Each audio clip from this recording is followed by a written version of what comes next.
Hi, my name is Gabriel Peck from Troop 260 in Centralia, Illinois.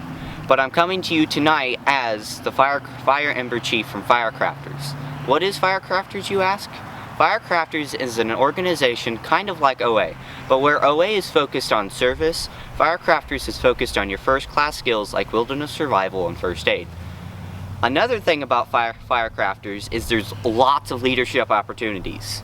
So you'll have lots of chances to grow as a Boy Scout and just mature overall. So I'd like to invite all of you first class scouts and adult leaders to come join us at our next ritual. Thank you.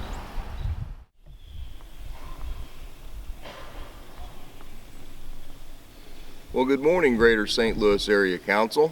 I'm David Mills. I'm one of the Associate Advisors for Southern Illinois Firecrafter.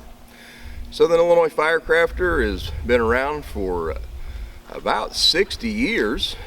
We are companions with Indiana Firecrafter, which in the year 2020 is celebrating its 100th anniversary. This morning, first weekend of November, we're out here at beautiful Pine Ridge Scout Camp in lovely Southern Illinois, down around Macanda, and we're holding our fall ritual. It's an important moment for Firecrafter here in Illinois.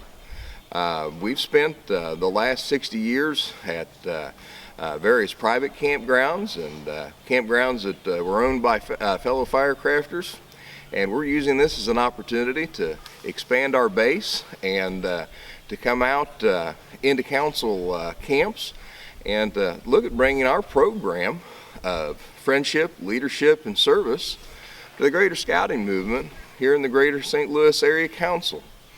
Again, like I said, this is an important piece for us. Things that we're looking at trying to do with our organization, especially when we talk about those three key components: service, leadership, and friendship.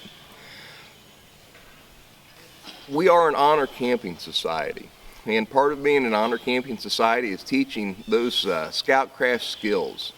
Another important piece of that, and it's been dampered here in recent time with the COVID-19 pandemic, is again friendship. Just being able to get together and enjoy the outdoors and to camp and to bring about that scouting spirit. But most importantly is the leadership aspect for our scouts. Scouts that come through the Firecrafter program that ascend from being a camper to being a woodsman to being a firecrafter, like we're going to try and mint some scout candidates this weekend, and then moving on into the advanced ranks of Mendocino, being tried and proven, and then further on into our honor designation of being high bark. Those are all what you would almost call way stations on the way to making strong future citizens. Scouts that come through this program and do that, they learn those leadership concepts that we really want in scouting. As a fellow wood badger, to some of you scoutmasters out there that will see this, our goal is to make scout troops that are run by youth. And that's something that you'll find unique about Firecrafter rituals that are done down here at Pine Ridge. It's the youth that are doing a lot of the work up front and with the candidates to pull off a ritual and to get it done.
What that brings us around to, in conclusion, our greatest benefit toward scouting is being able to take those younger scouts that are trailing up to the age of 13, ones that are finally reaching first class. We're giving that first class designation as a master scout, if you will, something to be celebrated, something to be honored, and something to be treasured as a firecrafter.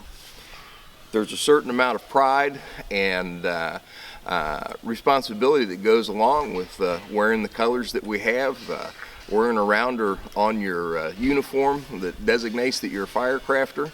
And again, that's something that we want to try and help spread in the greater St. Louis area. We want to be able to help nurture those scouts from scout to tenderfoot to second class to first class with our Firecrafter program. And then as you start looking at Star, Life, and Eagle, those are really about, proving yourself in leadership positions. And that's something that we can completely do with this. And, doing Firecrafter work for a little over 60 years now, if not longer. When you look at a successful ritual, and we go through and we work with candidates and do that, how does that make you feel? Well, you're seeing these young men grow up, and when they leave here, they really they take something with them. And I thought, I wasn't doing well, and then after it was over with, it felt so good to make through and make sure, and seeing that you did work out and get everything you wanted to do. Why do you think it's so important that we put stress on doing your best? Be the best scout you can be. Find room for improvement. Well, if they realize that in scouting, in regular life, they might do the same thing. They'll try to. And George, when did you bring Firecrafters to Illinois? Illinois come, I think, probably in the 40s sometimes. I don't really remember. I went through in '54, and they was in Camp Robert Ferry's in Decatur, and it come over from Indianapolis. I'm not sure when. It started over there in 1920, and I imagine it come over in Decatur. I don't know, probably the 35. What was it? I think it was 21. It was a year later. Was it that early? I don't remember that. Of course, I wasn't here at the time. But it's been here quite a while, and we would have a lot of guys go through it. We've had over 75 or 80 from Florida. I'm sure of that. When you look back at all the different experiences that you've had over time as a scoutmaster, as a father, as a grandfather, as a scoutmaster, when you go back to Camp Roberts Ferry 1954 when you became a firecrafter, Yeah. how does that experience rank in all the different things you've experienced over your life? Well, every time I talk about something, scouting comes up. Of course, I was a scout since '48, but still I'm registered, not long. But I just appreciated everything that scouting has done for me, and I try to pass it on to my kids and all my scouts. And it's fun to see. What I really enjoy is people that's been in scouts 20, 30 years ago come up to me and say, man, I really remember this camp out and that camp out and all of the good stuff that we've done. And I don't even know their names. I mean, they was 11-year-old when I had them, and now they're 50, 60 years old. I don't remember a lot of them. So an interesting thing that I look at, here we are 2020, 60 years going strong with Firecrafter here, in Southern Illinois. You have either a grandson or a great-grandson going through this weekend, don't you? Great-grandson going through here today. So when you look at this as almost a generational passing of the torch, Right, if you will, right. Moving forward, when we look at Firecrafter, and we're trying to get more involved with a council camp like this, what do you want to see Firecrafter do? What legacy do you hope you've left behind, and where do you want to see it go? Well, Right now it's kind of slow because, I don't know, school and all the situations on hand.